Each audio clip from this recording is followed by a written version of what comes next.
Good morning, good afternoon, good evening, whatever time of day or night you're joining us. We wish you the best of it. I'm Grant Lamontang from multitool.org, and this is EDC TV.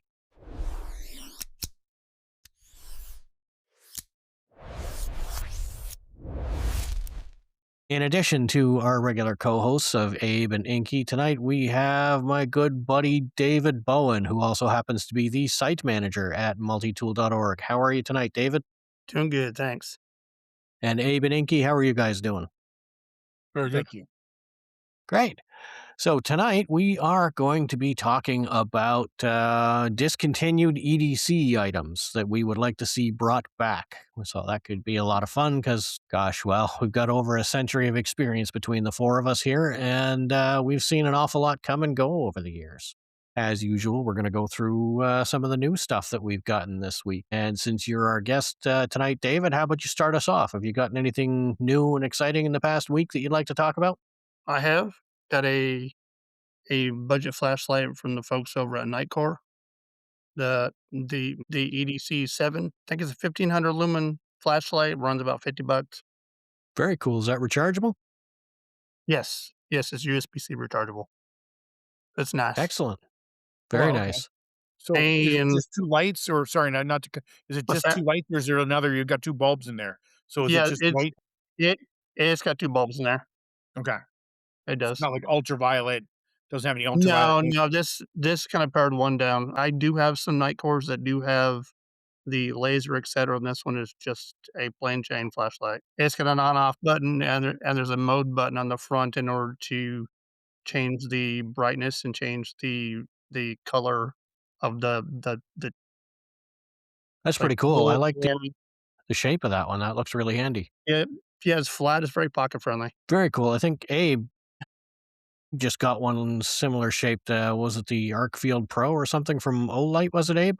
Yeah, I got it quite a while ago now. I've been rocking that thing. I like it. I really like it, except for the you got to be careful which pocket you put in because the pocket clip will get caught up. Yeah, I haven't really gotten anything in that kind of form factor yet, but I do like the look of it. So what else you got, Dave? The other thing would be the Olive Knives Lenta. Okay. It's a new company that's been out since I think they came out SHOT Show last year. They're a company that's in the US, but they originally started in South Africa. This particular model is a folding everyday carry one. The blade is tungsten carbide, Very cool. and it is thin, super thin. Did you Do say my olive? eyes deceive me, or It's can you actually see through black. that pivot pin? Yeah, There you go. yeah, both that and where the lanyard goes. Well, that's pretty cool. It takes a T30. Wow. It's about the same thickness as a Swiss Army knife blade. It's thin. Nice. What kind of steel is that? It's tungsten carbide, Right. Yes, you mentioned that. so it should need sharpening for a very long time. That's pretty cool. Got anything else cool to show us? The only thing is what showed up in the mail just now was Giant Mouse Jutland Oh, that sounds cool. and brass. Cool. That's nice looking. Oh. I like their stuff. I have a couple of their things. Slip joint that's got a pot clip. It's cool. Cool. Pretty nice. What So can you tell straight- us about that one? Brass body, stainless steel pocket clipped. Blade steel is S90. Very cool. That handle's going to develop a really nice patina over the years. That's what I was thinking too. That's pretty I've got cool. It must be heavy though if it's all brass. Yeah, it's definitely got some weight to it. I'll have to look up and see, like, how many ounces it is, but it's got some heft to it. So if you're carrying that one and the other one in the same pocket, it's like carrying two normal weighted knives, Right. since that one's heavy and the other one's really light. And this is funny because tungsten is really heavy all by itself, that even though the blade is as thin as it is, if you open the blade, the knife is actually very blade heavy. It's Okay. weird. I guess just because tungsten is really heavy in general. Yeah, it's I have a machinist background. It's a lot of guys, if they break a bit, they still hold on to a bit so they can make a smaller bit or use it for something else. It's incredible stuff. Yeah, it's super expensive too. If Mhm. you get That's why they invented carbide inserts. So now the rest of the body is another metal, but you screw the actual cutting edge on. Mhm. Cool. So, Abe, what cool new stuff have you gotten since we saw you last? I don't know if I showed you. I finally got my I've been waiting Gerber. for this. Yeah, I finally got my So, Gerber. is I that a like it. jockey? This is the Gerber Shard Or XL. XL, yeah. Okay. I got the DT sitting over here. Like we talked about, I was not impressed with it. So Well, buried over here. But this one I kind of like because now I think I can take my shard off my keychain and light on my keychain. And this will sure. clip in because I always wear 6-pack pockets, like a cargo pant. So this will clip in someplace easy enough. What I like about it is I don't know if they planned it this way, but if I with the clip on this side, that puts that up against the material. It's not going to braid the material too much, and it's certainly not going to like scratch your cell phone or get caught up in other things because now it's up against the edge of your pocket like that, right? So I got that. That's all I got this week. I don't have a lot of other things. So I want to just backtrack a little bit there about the. I've been waiting, forever to talk about the Gerber Shard XL. I got to say, I'm interested to hear that you seem to be quite positive about it so far. Other than having the extra length in a pry bar, and of course, pry bar is all about leverage. So this one actually feels like it might actually be able to do something, unlike most, keychain pry bars. Quite honestly, I would rather have the original Shard or the, what's it called there? The Mullet, because it's got a lot more functions than this, and it's half the size and half the weight of this. I don't see myself ever carrying this thing in my pocket because I don't have the space to waste on, in a pocket by the time you add a Swiss Army knife or a one-handed opener or something like that. Your keys, your wallet, your phone, all the other things that go in the pocket. I find this remarkably bulky for what it is. It is to me something that I would carry in I don't know, like my Maxpedition pouch that's in my truck or, an EDC bag maybe, but no, I'm not carrying this thing in my pocket. Now, see, again, it's always for what you use them for. So one of the things I use that shard for quite often, and it's a bit of a pain in the ass to use it for this, is because I run a gun range, duck shells. These things are that shard excels at getting the shells out of there and things like that. And also when I'm like just having to fix something or grab something or pry on something, for me, this is more of a one-handed tool now, taking the shard instead of taking the shard off the keychain. It could be mostly because of where I keep the shard. If I kept the Right. shard independent in my pocket, it would work a little different. But I really haven't had to use this that much Hmm. recently. Like there's sometimes that shard comes out really often. Actually, one time I pulled the shard out to hand to a guy that was having constant jamming problems on his shotgun, getting the shells out because of the make of the shell. And the guy took off with it. But thank God, as he was honest, he come back the next week. He said, "Oh, by the way, I'm sorry, I left with your shard." Well, he didn't know what it was, but he had back. But so I guess it's what you use it for. It is heavier. It does have more prying ability. I just find again, I'm liking it right now for its convenience and the fact that it's my keychain has become morbidly obese. So Hmm. I'm looking for some way to get So stuff have off. I. Huh? So So have I. Holy crap, Inky's here. Jesus, I yeah, didn't know Inky. that. So What Inky, does what it you matter? got? It never matters. What do you got, Ink? Ink. Yeah, heartburn. You guys are Inkster. a first syllable basis now, huh? Yeah, Come on, Ink, I'm tell us what you lazy. got.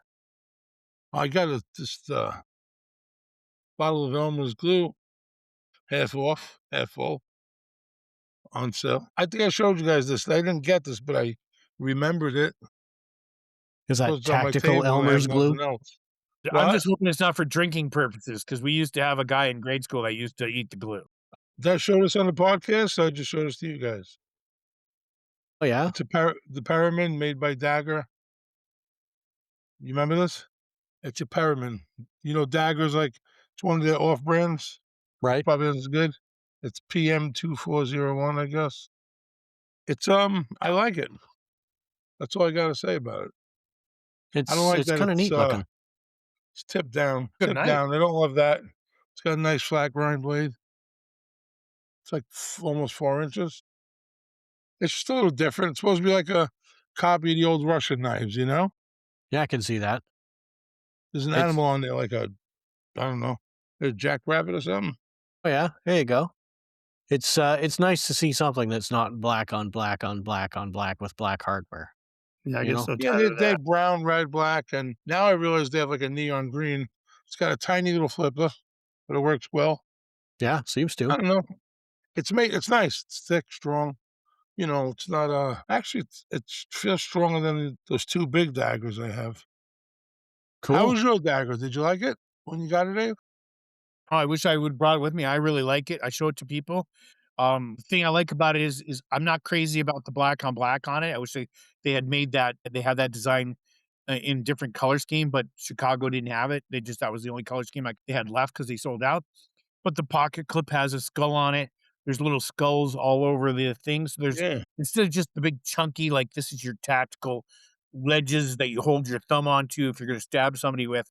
It was they gave it some character with the little skulls all over the yeah, scale and things like that. yeah. So I Love it. would have liked to get that. I'm a big fan of blue handles, but you do see it, but you don't see a lot of variety with blue. They tend to, give you brown or black or something like that. In a lot of the stuff things I look at. Yeah, there's companies that give like almost every color now. Well, certain models anyway. Well, I love blue knives. So speaking of knives that are different colors, I picked up this little guy this week. This is I got to get in real close to the camera because it's tiny. It's the CRKT, I don't know, Squid Compact.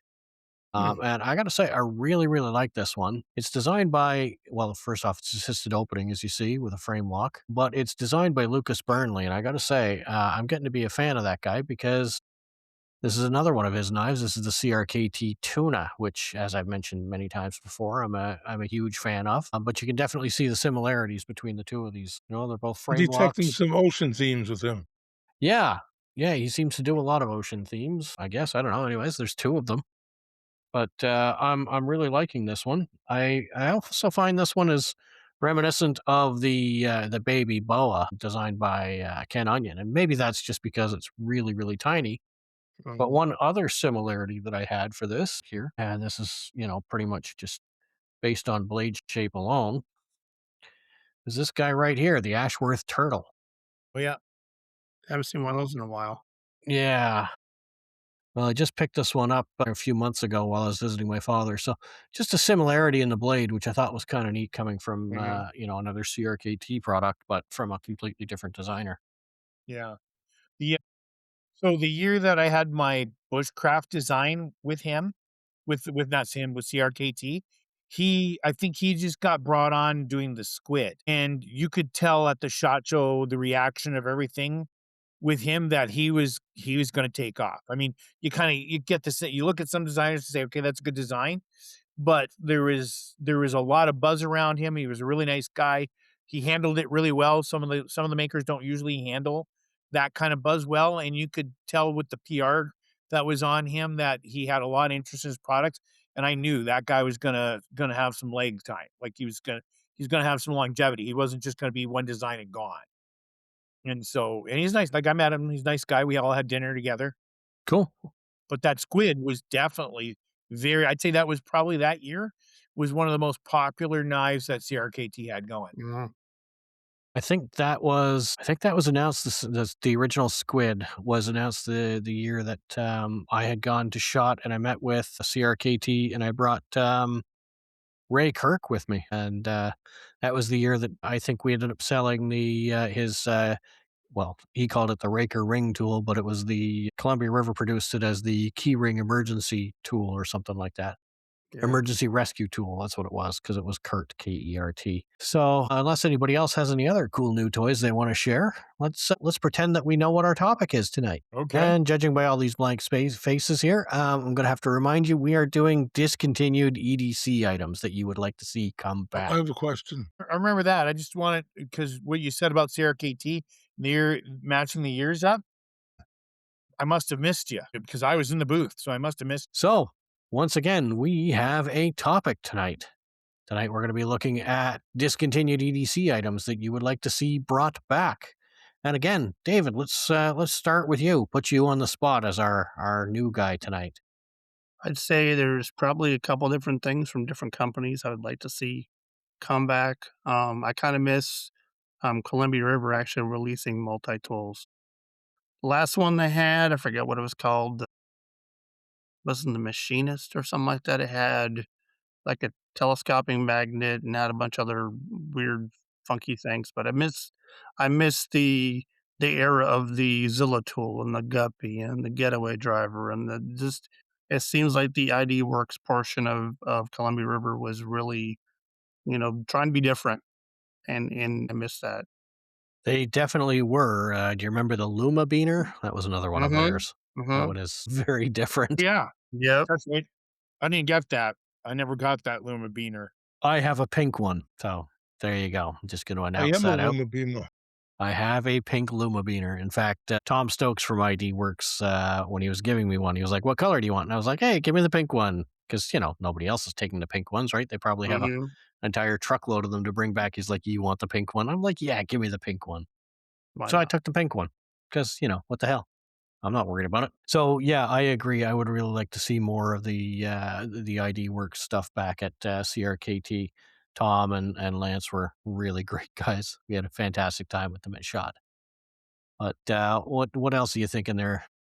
Some of it is stuff I'd like to see, but it's never gonna happen. I think it's safe to assume that the majority of stuff we're going to talk about is Yeah, never going to I happen. I I I kinda miss other players that we used to have in the multi-tool market that just don't do anything. I miss Buck with the 360 tools. I miss Buck even doing the Buck Extract series, it seems, and then they backed away. Or we got Spyderco and the SpydeRench. There's all these companies that had great ideas, and they were quite unique, and they just kinda all faded away. I'd like to see somebody do something creative. I mean, other than some of the new stuff that's a little bit creative, I feel like we've lost that spark.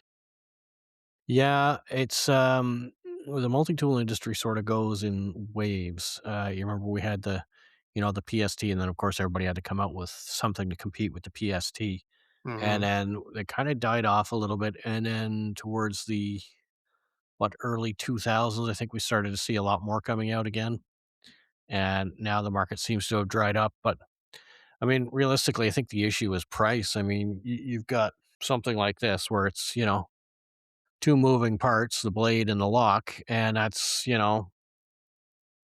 $250 for one of these suckers or That's true. more. Or you can come up with something like this with a dozen moving parts and it's going to be under $100 because, okay, so recently there's been a lot of these over $100, but $100 used to be the limit on these. So it takes a lot more time to design, a lot more costs, and not as big a profit margin. So, given how much the American manufacturers are suffering with the influx of these cheap Chinese knives that Inky and Abe like to talk about, if they're already losing profit on one-handed opening of just knives with one or two moving parts, where's the incentive to develop something that's got you know Mhm.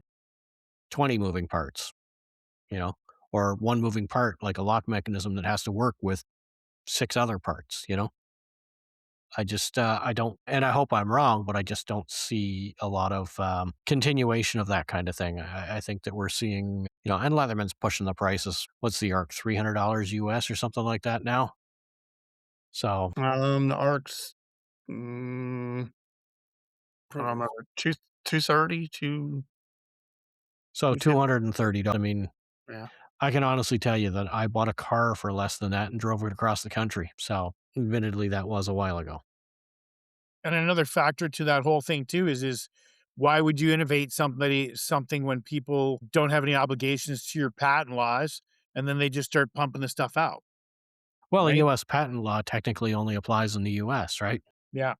That was, when I used to go to SHOT Show, that was the main reason why, and a lot of people don't realize it, they issued you a press pass. You had a distinctive color, which meant that you were supposed to be the only person, and that was back before the phones were working like they were now. You were supposed to be the only person with a camera in your hands, and they would watch for that like a hawk. So let's mix it up here, Inky. What cool discontinued EDC items would you like to see come back? Mostly multi-tools, but some old knives like let's see the original Juice come back and sell me all of them and then discontinue them again. I Yeah, mean, they're going for a I'd pretty like to see the penny. Yeah. Juice come back and the tool clip, right? Zog made the big tool clip. Yep. I Mm. like something like that, maybe slightly refined, but I love that thing, man. I don't You know, I like to know. see them even make a small one in Japan, though. I Nice don't the know way that they I were. trust SOG to do a decent reissue of any of their own tools. Mm-mm. The what was it? The Switch Plier 2.0 was not bad, but was not as good as the original, in my opinion. And Yeah, I wish well, a that they lot of could their make them. reissues were just not very good. And now, of course, they're owned by somebody else, so there's no accountability whatsoever. Did I say that out loud? Goodness. Well, you just ruined all my dreams and my answers. I'll see you later, man. Like you remember how Benchmade used to make the striker and like that era when they first actually learned how to make a knife, but no one realizes that when the Yeah. liner lock started working and Yep. like stuff like that. I like to see more of that, but not like too much of it. I'd like to see some of the old Benchmade stuff too come back. The Aliciowicz designs, like the what was it, the Dark Star and the Sentinel. Yeah. Those were just absolutely beautiful. I really like those. I mean, it was a little over the top. It was titanium on top of titanium. And gosh, in the 90s, I bought one for a friend of mine, and it was a couple of $100 then. So it wasn't cheap. Geez, what a beautiful knife. He's still got that to this day. Yeah, they had a few, like 4 or 5 different ones. So I've talked about this before, and nobody listened, but nobody's going to What listen this time's time up? either. This is the Spyderco Caspian Salt, and it's not a very, yeah. That's what I wanted. The spider thing, what do you call that thing? SpydeRench. That's Yeah, the the other one. SpydeRench would be a good one to bring back. Yes, okay, Mhm. thank you for letting me interrupt you. Yeah, That no, is the by all ugliest means. knife ever made. I Yeah, kind of it bad. I'd really sell 'em. isn't. Was that David? I said I kind of feel bad selling mine. Well, you should feel bad for not selling it to me. So, I mean, I love this thing. I don't know if you guys know this, but I am actually somebody who really likes to spend a lot of my off time in little boats like kayaks and canoes. And I also go snorkeling. And I got to say, this is just a fantastic boat knife. I really like it. I would like to see one with more of a blunt tip. I think they might have actually done one with a blunter tip than this. But realistically, I love this knife. It's nice because no matter how you grab it, you automatically know which way the edge is going, which makes it a fantastic boat knife. Excellent grip. Like I said, I do some diving with this one. The H1 steel is fantastic. It stands up to pretty much anything. I live Mhm. in the ocean is about 500 feet that away. I deal with rust issues all the time. Hey, what discontinued stuff would you like to see brought back? So the first thing I just want to talk about, two lights. This was an off-brand light. So this is a tack star. So this goes with what we've talked about. I think you would like this light. Maybe not because of the size, because it's an older light, but if you look at it, notice the symbols there. So instead of farting around, you turn it on with the butt cap, right? So it's on. And then if you want to do flash strobing, I'm sorry, I'm not.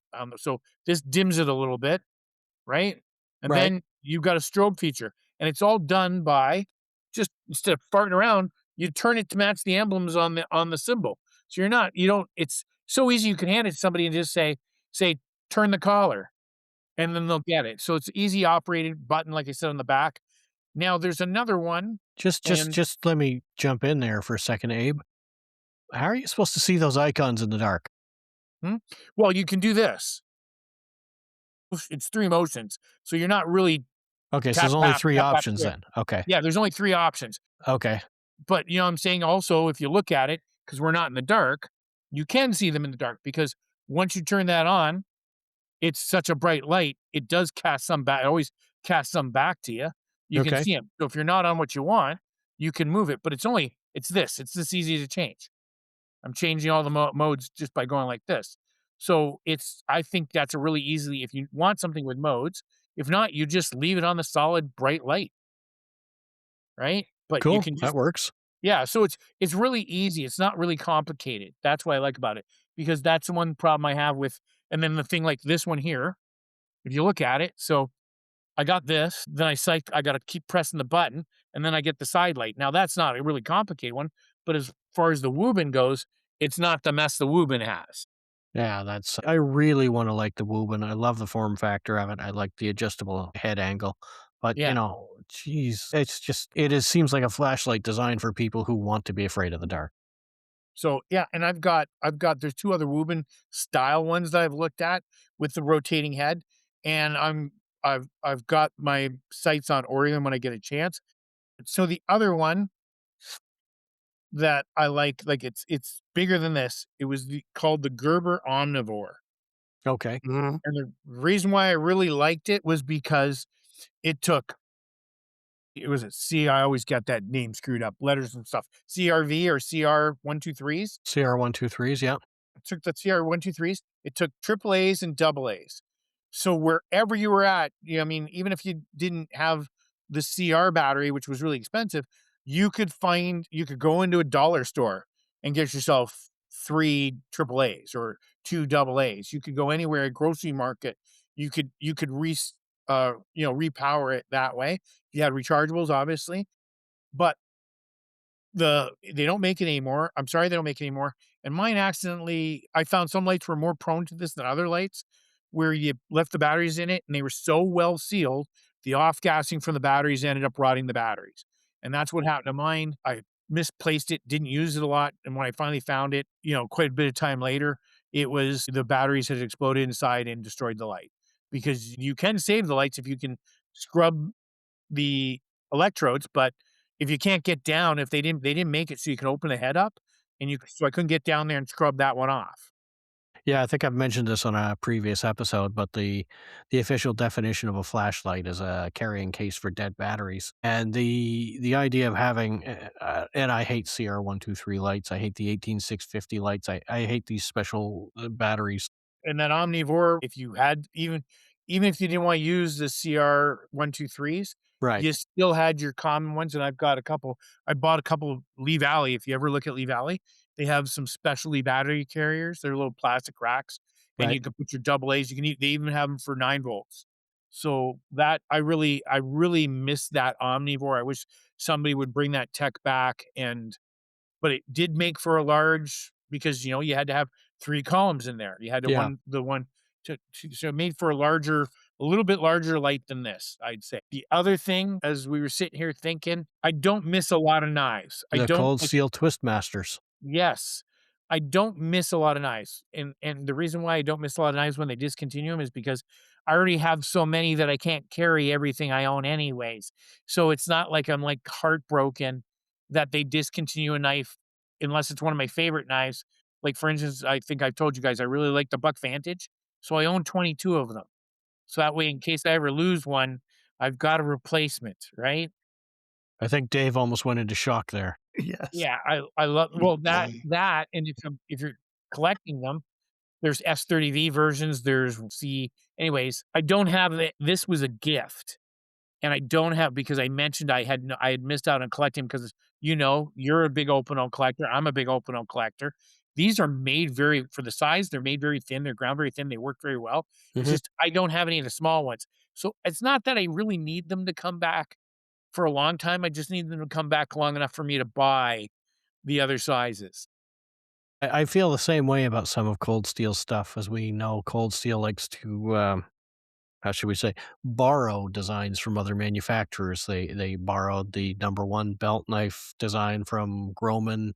They've borrowed the Twistmaster design from Opinel. What else was there? The Okapi knives. They've borrowed those from traditional Yeah. African designs. Yeah, I've got mine here that, Inky gave me. Years ago, and I think we're talking about 2002, 2003, maybe somewhere in that area. Cold Steel actually came out with a line they were calling Swiss Steel, and it was Cold Steel's own knockoffs of Victorinox. And I Oh, I don't missed know that that they were ever actually produced, but they were in one of the catalogs. one. Really? I've never seen one in person. Most people I know have never even heard of them, but I do remember seeing it plain as day. They were called Swiss Steel. So I can't say that it's an item that I'd like to see come back because I don't believe it ever actually existed. I mean, like to see. Yeah, I would buy the entire set if they were to come out with them. I would have to. Um, being a Swiss Army knife guy and enjoying cold steel knives, because let's face it, some of them are just, I want to say stupid, but I feel like I should say something a little bit more less offensive, I guess, than calling their designs stupid. But to me, they're kind of stupid, and that's why I love some of them. The Vaquero, what was it? Was it the Vaquero Vaquero? Grande? It had Yeah. that Very big nice. curvy Nogales clip point, but it had this weird little egg-shaped handle. I mean, it was absolutely stupid, and I loved that knife. What do you mean stupid? It's not nice. Well, I like how should we say it, free that cold steel designers tend to be with some of their designs and some of their concepts. I mean, remember the good old days when you would just basically walk up to Lynn Thompson and say, okay, so it's a spinning lawnmower blade, but with a liner locking handle. And he'd be like, yes, let's do it. Yeah. Hey, I want a ninja star welded to a hand grenade. Yes, let's let's do it. do that. The thing I miss from Cold Steel is those videos. I don't know why. Yeah. I don't like. Satisfying. Did you guys ever see those things? They were big in Arby's restaurants. They were these tubs, and it had an arch over top, and you could put a penny in it, and it'd roll the penny down and spin the thing around. Mhm. I'd go broke throwing pennies down that thing. And to me, the Cold Steel videos were the equivalent of that thing. It was just mindless entertainment. You're just looking at it. And, oh my God, he just chopped that pig. I wonder if they're going to put barbecue sauce on it later and cook it. And sure enough, I found out they did. They barbecue. They cooked for everybody that was involved in filming and whatnot, supposedly. They, like, actually had a barbecue afterwards. Yeah. But I just had one more thing I wanted to cover, not to Yeah, be a pretty pooper. absolutely. Go And ahead. this is not like knives or flashlights, but I really like these. I don't know if you can see them. So they're a Canadian company, but they're in receivership right now, so you can't find them anywhere. What it is it's very simple. It's very convenient. I can't tell you how many I bought a bunch of these and how many times I've had to use them because I'm clumsy. It's a first aid kit. Bit of a this material is waterproof, but obviously you can't submerge it, so you can put it in your pocket, hold it up this way, and the sweat's not going to eat through the batteries. Right. Not the batteries, the bandages. It's not going to eat through the bandages. I thought this was a brilliant idea. Something so simple. You get like 2 gauze, and now this is old, so these bandages have to be replaced. But then you get a little assortment of bandages.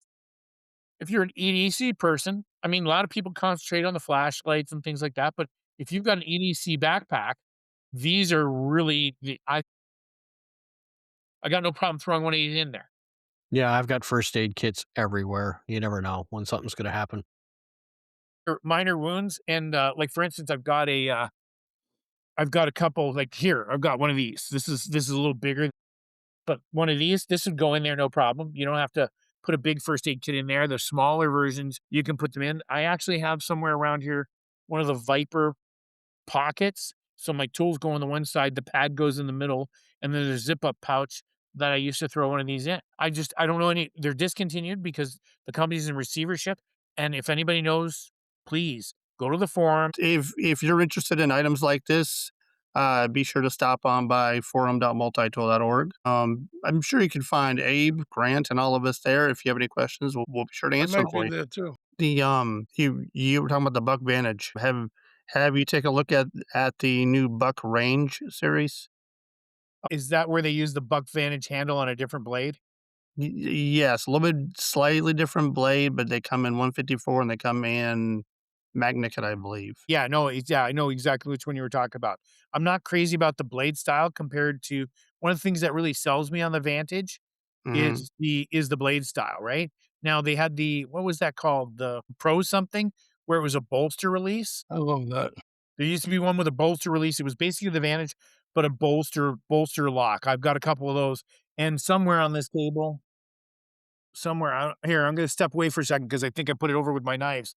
They launched a Vantage tactical line. So Just so probably- you know, if we hear your phone dinging while we're recording, you got to buy the next round, right? Yeah, what was the name of the It's cold not steel? me. What was the name of the cold steel Swiss Army knife, Grant?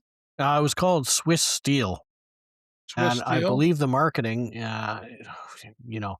cold steel marketing just, might be a little bit over the top usually. I think they said something about don't risk those expensive Swiss knives, use ours. And they were like insanely good priced. So I'm assuming that they were Chinese manufactured. But again, I think there was maybe 6 models. I mean, I don't remember what I had for lunch today, so trying to think back 20 some odd years to a catalog shot that, I didn't really pay that much attention to, but obviously has stuck with me. But yeah, if you find any record of that anywhere, I would love to know about it. Hey, this is Nobody probably Sorry, the go ahead. I was gonna say this is off topic, and you might want to scrub this like during editing. But I'll just talk about Chinese knives. I have to say, I came across a video by a gentleman who runs a company called Transparent Knives on Instagram, and he appears to be of Asian descent, and he works. I mean, the business he runs, he works with the Chinese hand in hand, and he gives a complete video breakdown of Chinese made blades versus USA made blades, and gives you the whole reason why Chinese blades are cheaper and why it's so hard to compete against them. Yes, he also supposedly he's also going to make a video about why are American knives so much more expensive than what they really should be. He thinks they're overinflated, which they are. But he talks about all the insider stuff, why Chinese knives are the way they are, and it's quite an eye opener. It completely makes sense, and it's not like they're when it all happened, probably a decade ago, it just kinda happened at the right time by accident, and it's not that they're trying to kill everybody else, they're just better at mass producing.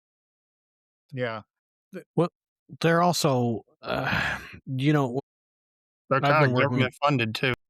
I've worked in logistics for 20 years, and I can honestly say that every time something changes hands, it gets doubled in price. So, Right. taking this knife here, this little squid that I got here, this metal here that it's, whatever steel it is, that comes from whoever the original smelter is, and then the price doubles by the time it gets to whoever manufactures this knife. And if this particular piece is not manufactured in house, then the price doubles again before it gets shipped to the knife company. And then the knife company doubles it again. And then the importer doubles it again. And the distributor doubles it again. And when you're doing it that way, there's an awful lot of people that are doubling the price of this.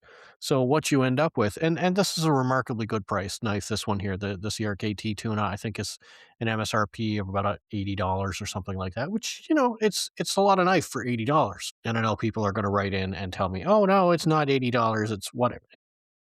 It's a good knife, it's a good price, but there's no reason why it has to be that.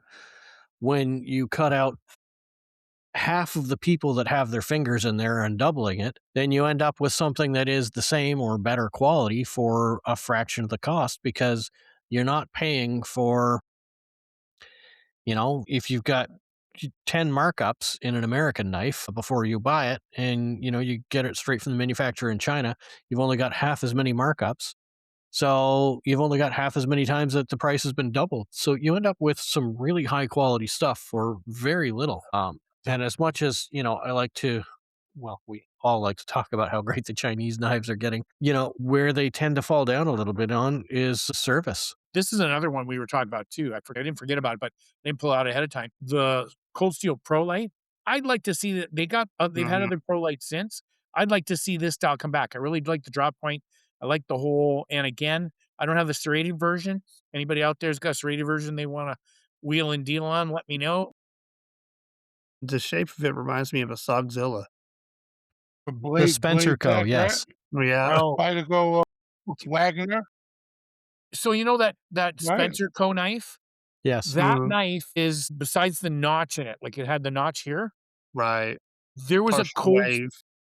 yeah, there was a cold steel knife with that knife pattern, that blade pattern that I received before it went out to the market to start a review on it. It had 2 different sizes to it, and it was so terrible Cold Steel pulled it. It never made it to the market. They had a problem with the pivot point and everything like that, and at that time, this the thing I kinda find funny sometimes. I've got a couple of the new cold steels, and they're pretty decent. Yeah, I haven't had those yet. So, but all that being said, Grant and I had a talk about this, and he raised it. We both raised an interesting point. The new Almar Sear 2000 is $49.99. That's I think crazy. at a knife center, and And that's it's not even They close to said the it's original price. cracked. I'm wondering how good of a knife it is. I heard it was Mhm. garbagolito. What? I heard it was garbage. I don't know if it's true or not. Okay. Like, really, really bad. Okay. You know, And again, I that didn't was say like that's not my opinion. That's what I heard from someone I okay. trust. I guess we're And gonna so have I'd be to get interested. some and try them at that price. That's They almost have within different the EDC sizes. TV budget. Yeah, they have a variety of them now. Now, just as an interesting, well, I don't know if it's an interesting story. It's a morbid side story with this. Grant knows Eric Noldishin. He used to own On Scene Tactical Kydex knife sheaths, and he was a scout leader in the town over from me. And then one day they were getting ready to feed. They have what we do is we have these big county wide scouting groups. So you got 25, you got usually 250 kids, and you'll have like a bunch of different groups. Poor Eric. I when he told me that, I gained a lot of respect for this knife. He was sitting there going zapping open the hot dog packages and letting them drop in the boiling water. And he wasn't paying attention. He was going too fast and he almost sliced the tendons in his fingers. For months, he was walking around with one of those hand cages that had to put the tension on his tendons so they would heal Mm. properly. And one time I went to cut something and I went to go zip and right mid swing, with this knife, I stopped and said, no, no. I slowed down because his hand looked like crap. God rest his soul. That he was a good guy. Me and I were good friends. But I remember him showing me his hand and I was like, Jesus, Murphy, that was a close one. She put that knife up for me again. That one just does it remind you of a Wagner? Spyderco Wagner, whatever. Yep. Yeah, Yeah, it's definitely. Or a Blade Tech. it's a cold steel, right? Yeah, definitely Blade Tech. On I that remember note, it the last gentlemen, second. we are running out of time yet again. Abe, any closing thoughts? Anything you'd like to share before we close down here? Yes, if you get something like with my Vantage and you really like it, buy at least 21 other ones to back it up. So you don't ever have to worry about losing your favorite pocket knife or your favorite light or like this. Well, this I don't know. I don't know about buying 21 of these. That might be excessive. 21 of these might be excessive. 21 knives, not so much, but 21 little packets at $1.50 each, no. That's excessive. How many Griptilians do you have there, Abe? I have the small and large size of every model that's come out and most of the all the special ones. So, I have no idea. I've never counted those, and I don't want to. Because then you got to go out and buy a bunch more Griptilians. I'm starting to build that up just in Ethan Grows. Now, doesn't your logic apply to each individual model? So shouldn't you have 21 of the small ones on my cart, 21 of the large ones on my cart, 21?